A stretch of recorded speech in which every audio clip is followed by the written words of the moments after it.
Hello everybody and welcome back to your daily dose of Path of Exile 2. We are using our Endless Artillery Mercenary. Our Endless Artillery Tactician is the name I have dubbed this build because it is ridiculously insane with the screen clears and the artillery all over the place. It is amazing. I am loving this build a lot. So yeah, really glad I decided to go ahead and do another character build because I never would have found this if I hadn't. It's kind of zoomy-ish, sort of, kind of, not really. But the screen clears are just super, super satisfying. So we'll talk about the build here in a second as it exists right now. You guys saw a little bit of it in, whoa, whoa, whoa, whoa, whoa, whoa, whoa, whoa, whoa, what was that? I don't know what just happened there. I got pinned or something. Just need to get our freaking ballistas down here and kill everything. Holy crap, we got unlucky and a freaking boss spawned while we were trying to kill our essence dude. And I really wish that they would put some exclusionary stuff to where two League mechanics can't spawn right next to each other like that. The worst of it is when you have an abyss that spawns on a boss and it's just like, dude, I'm trying to fight a boss here. I don't need a freaking League mechanic jumping in at the same time too. Motherfucker, what the fuck? Alright, anyways, let's go ahead and talk about this build real quick and then we'll try to finish out the map. So the way this build works is you're primarily focusing on placing down mortars. I have geared myself out to where I can do 4 of them.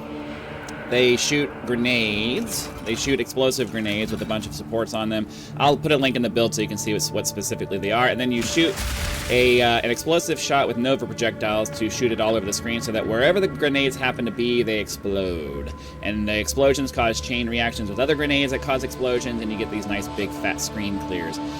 First, we also have the Mirage Archer that shoots whatever you have slotted into it, which we also have more explosive grenades. So I basically have it, the build basically, The build basically has it set up so that you can have up to 5 totems or 5 ballistas shooting explosive grenades over the screen at one time. You get the Mirage Archer by dodge rolling, and he'll shoot just like the ballistas do at whatever happens to be nearby. Now, the way that this works from a gear perspective is we have 3 different uniques that are making this build work. They're relatively cheap. We have Constricting Command, and yeah, I had to spend a fair bit of money on this one. I think this one was a couple of divine to get the one I needed that had the 5 fewer enemies to be surrounded, because in our passive tree, we have a bunch of stuff that gives us bonuses when we're surrounded, and with 5 fewer enemies to be surrounded, that means we have to have 0 enemies to be surrounded, which means we get those benefits all the time. So that's why this one's extremely important. Valako's Vice converts all of our fire damage into lightning damage, which allows us to spec into a bunch of lightning stuff on the tree. And then Idol of Uldurn allows us to have an additional skill limit, which is part of our 4 totem thing. So we got 1 totem by default, another totem by that, another totem from the passive tree, and then we also I spent a divine buying this this crossbow here, which gives us our 4th summoned ballista total. And then from a passive perspective, like I said, we're getting a bunch of stuff that has the surrounded requirement, but because we have the Viper cap on, that gives us all of that, and then everything else is mostly just enhancing attack speed and all of that kind of stuff. You can scour through this on your own time with the build guide that I'm going to post. It's not my guide. I'll post a link to the guide that I'm using. But yeah, plop a couple of totems down, and just you don't even have to aim really. You can just it goes in all directions, so it's gonna hit a grenade. So I basically just stand next to my totems and just let you're letting your totems do all the work. You don't have to aim. You don't have to do anything.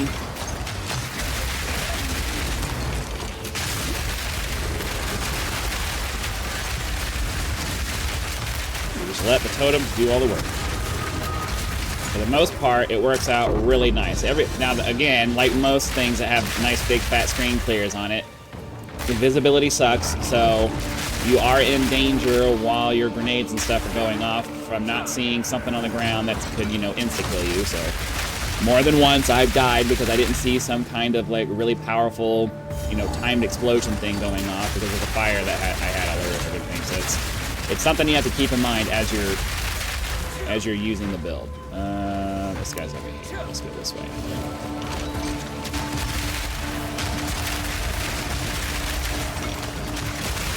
We just slowly advance forward, dropping totems as we go. So you don't have to just stand in one place. I like to just kind of double click a little bit. That drops, well, generally drops 2 totems if I'm not too quick about it. If you do like a little slow double click, it'll just go ahead and drop 2 totems.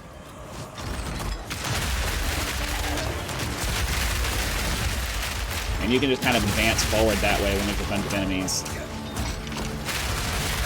Because 2 totems for just general clearing is usually enough. So, excuse me. So you just walk around kind of just dropping 2 totems at a time as you go, and then when you come across something stronger, you can drop down all 4. We also have Voltaic Grenade to help out with shocking.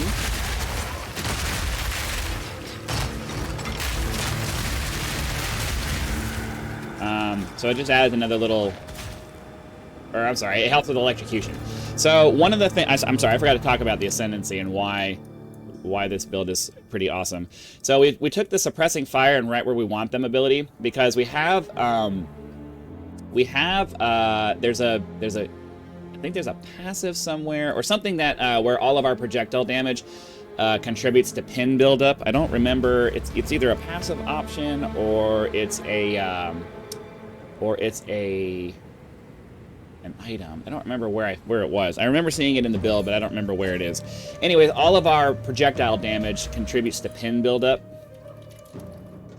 Unfortunately, this is not highlighting it like it normally does. I've been having a hard time with that. Or at least I thought it did. Maybe it changed after, I don't know.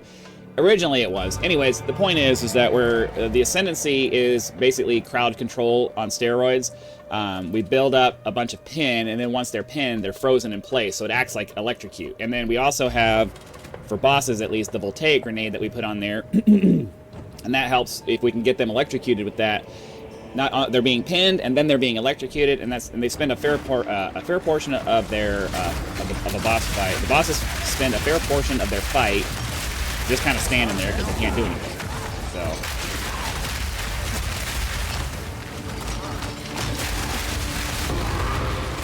all right, that completes the map.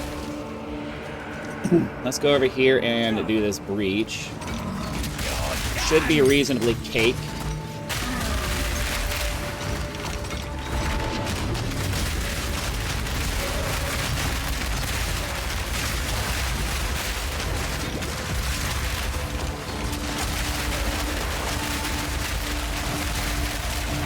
Now, in general, your ballistas are firing out more grenades than you can activate with a single shot, so you can actually get a crazy amount of DPS by just holding down the button for the. Whoa! Oh, and then I do that, because I got distracted. You can get a pretty whoa! Nice shooting text. You can get a crazy amount of DPS by just holding down the button for the explosive shot. Oh, I forgot when you died, it spawns you in with your standard freaking loadout. Or your standard ammo. Your standard ammo. That's something they really need to change. It should save whatever your last thing was. Alright, well, that sucks that we died. Try to get up here and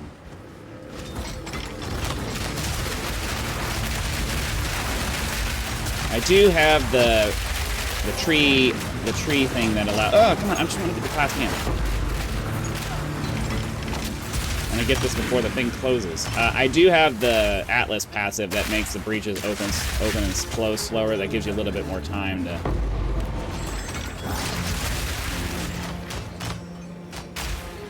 little bit more time to get that done. All right.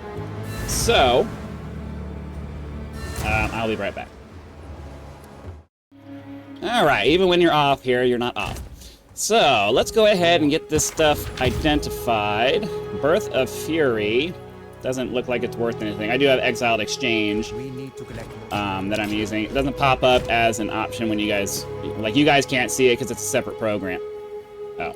You guys can't see it because it's a separate program, so it's not popping up for you. But I am checking the prices before I sell them just to make sure I'm not, like, giving away some kind of super rare, crazy thing that, you know, we don't want to lose. So, I am actually starting to save my... precursor tablets so that when we hop into the new update next week, we will have a surplus of them, and I can pick and choose which ones I want. Let's go ahead and do this guy here. I'm slowly meandering my way towards this Iron Citadel right here, so that's mostly what we're working on right now. Hop into this map, and we'll try to blast through this as quick as we can.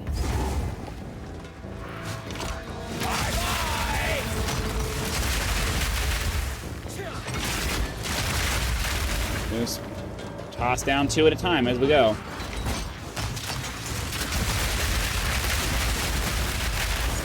I'll take it.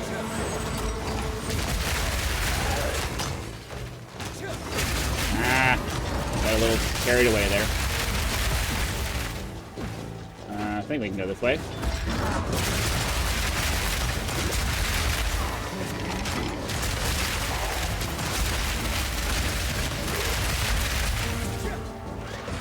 It always feels like you need to pop down more, but the range on these is actually pretty decent.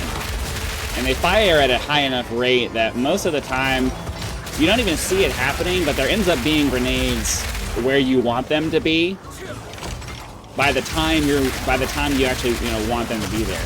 Because like these things throw grenades out. These things throw grenades out like crazy. See? And they just spread out all over the place. You get some pretty decent coverage.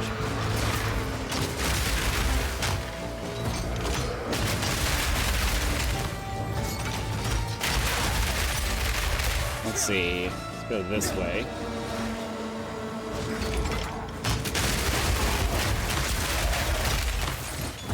But I prefer to just kind of keep popping them down as we advance.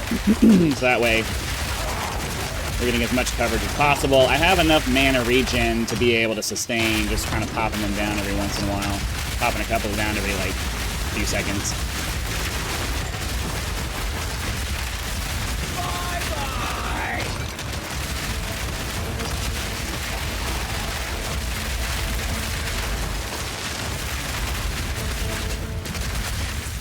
Okay, just making sure that opened.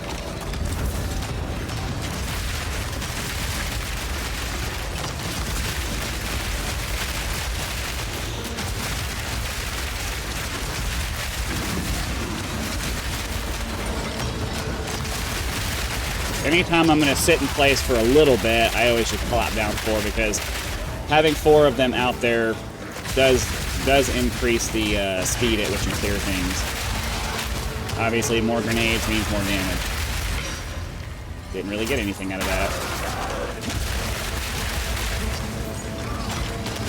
You see how far these go? Like, you don't necessarily need to move them. I just have enough mana. I have enough mana sustain that I can just afford to do it.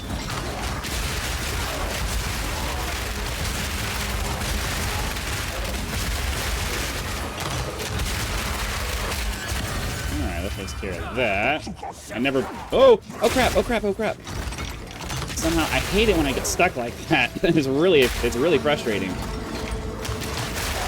I try not to do that, but sometimes it just kind of accidentally happens. And unfortunately, one of the things we have to keep in mind is... I have something that gives me an extra 10% movement. I don't remember where it is. There was something I grabbed, or no, I have a bunch of extra movement speed because of this stuff over here. Oh yeah, okay. Plus 10 movement speed while surrounded, right? So we're always surrounded, so we always get the plus 10 movement speed. And then we get another 3, 4, 5, 6, 7, 8, and 8, another 8% movement speed on top of the 35% movement speed that we have from the boost. So this build is really zippy. It's another reason I like it, because it moves. It moves a lot.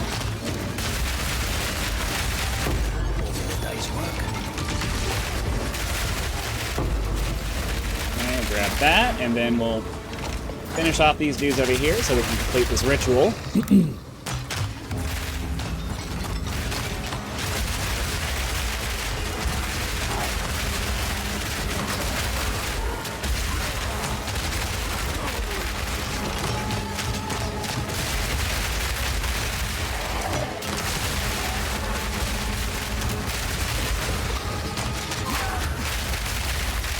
Alright.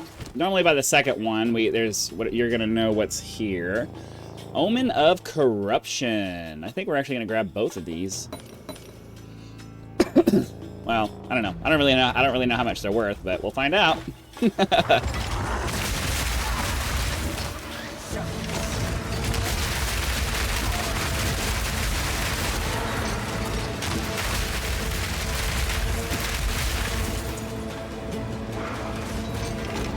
Clear out all the riffraff before we mess around with this ritual.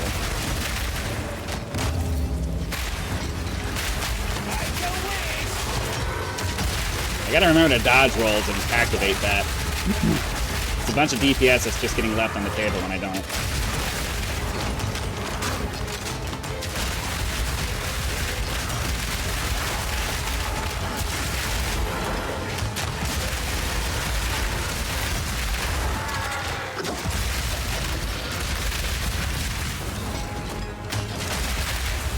Alright, we get anything cool? I don't really need a level 18 skill gem, but... oh, we'll take that. We can turn that into a chance shard that will build up into a chaos orb, which I can deal with. I'm pretty sure if you don't use it, you lose it. And I don't see anything else here that I really care about, so we'll take the petition splinters, and that's... oh, I didn't see those there. We'll take the petition splinters. That's always an obvious choice. Alright, for this thing here...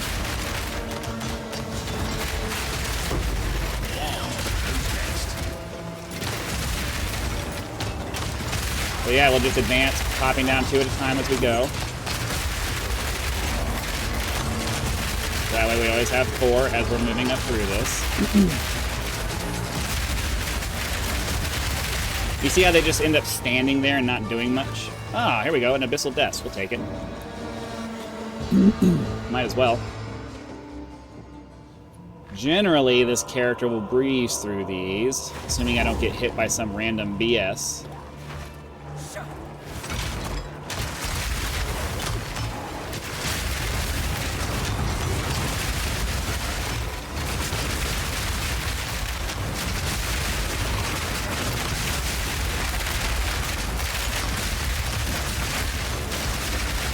I didn't mean to go that way.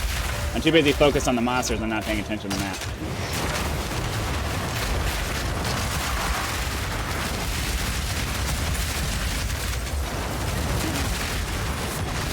Oh, crap, crap, crap. Too much chaos damage.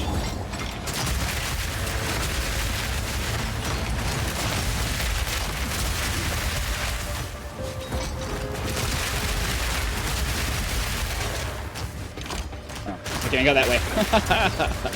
It's so dark in here, it's hard to tell sometimes. Alright, come on, come on, come on, come on, come on. I guess that wasn't the way then.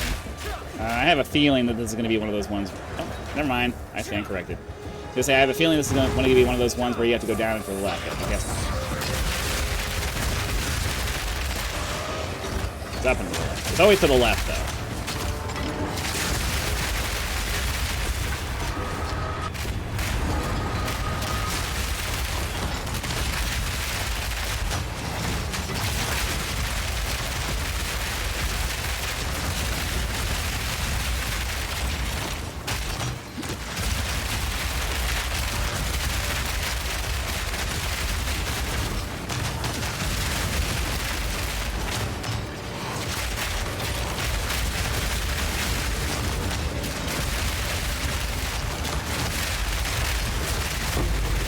I think you have to be standing in that stupid cloud. I don't think you can damage him if you're not in the cloud. It is annoying. Really annoying. Alright, that takes care of that. try to breeze through the rest of this map and get it done.